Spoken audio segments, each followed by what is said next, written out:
আওয়ামী লীগ এসেছে 6 বার, বিএনপি 5 বার, জাতীয় পার্টি 2 বার, এতগুলা সরকার এসেছে, জাতীয় সংসদে কোরআনের একটি আইনও চালু করে নাই।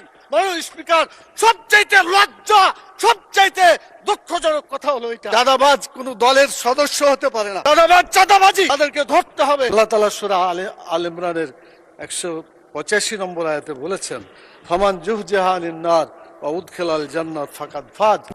যে ব্যক্তি জাহান্নামের আগুন থেকে বাঁচতে পারলো সেই সত্যিকার সফল হবে, এবং জান্নাতে প্রবেশ করতে পারলো সেই সত্যিকার সফল হতে পারবে। সংসদ লবিতে ঢোকার সময় আল্লাহর প্রতি পূর্ণ আস্থা এবং ঈমান, এটা দেখার পরে মনে হয় যে আল্লাহর প্রতি যদি ঈমান থাকে তাহলে তো আমাদের আইনের উৎস আল কোরআন।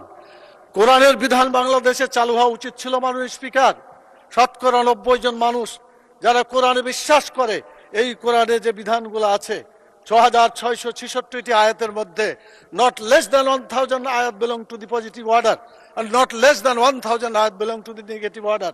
1000 আয়াত আছে যেগুলো হাবোধক আইন, 1000 আয়াত আছে যেগুলো নাবোধক নিষেধ।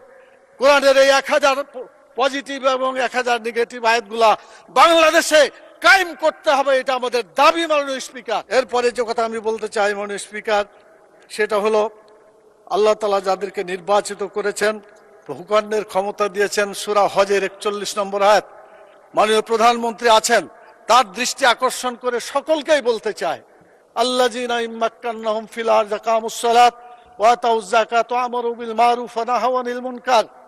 যারা রাষ্ট্র ক্ষমতা পাবে তারা দেশে নামাজ চালু করে মানুষের চরিত্র ভালো করে দেবে, এবং যাকাত চালু করে মানুষের ক্ষুধা, দারিদ্র, বেকারত্ব দেশ থেকে তারা বিতাড়িত করবে। ভালো কাজ করে মানুষকে শান্তিতে থাকতে দেবে, খারাপ কাজ বন্ধ করে অশান্তির আগুন থেকে মানুষকে রক্ষা করবে। কিন্তু দুর্ভাগ্য, আওয়ামী লীগ এসেছে 6 বার, বিএনপি 5 বার, জাতীয় পার্টি 2 বার, এতগুলা সরকার এসেছে, জাতীয় সংসদে কোরআনের একটি আইনও চালু করে নাই। মাননীয় স্পিকার, সবচাইতে লজ্জা, সবচাইতে দুঃখজনক কথা হলো এটা।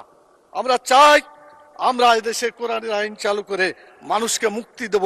আমি মাননীয় প্রধানমন্ত্রীকে বলবো, আপনাকেও জিজ্ঞাসা করা হবে, আমাকেও করা হবে, বাংলাদেশে কেন নামাজ চালু করা হলো না, কেন যাকাত চালু করে ক্ষুধা, দারিদ্র, বেকারত্ব দেশ থেকে দূর করা হলো না, কেন ভালো কাজ চালু করে মানুষকে শান্তিতে থাকতে দেওয়া হলো না, কেন খারাপ কাজগুলো বন্ধ করে অশান্তি থেকে মানুষকে রক্ষা করা হলো না।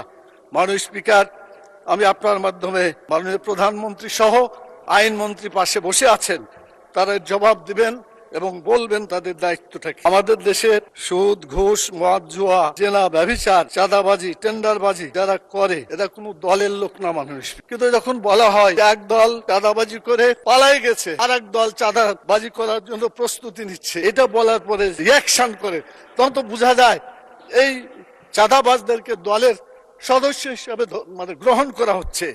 আজকে সিদ্ধান্ত হোক মাননীয় স্পিকার, চাঁদাবাজ কোন দলের সদস্য হতে পারে না। চাঁদাবাজ চাঁদাবাজি, তাদেরকে ধরতে হবে, গ্রেফতার করতে হবে। আজকে বিরোধী দল এই প্রস্তাব দিতে চায়।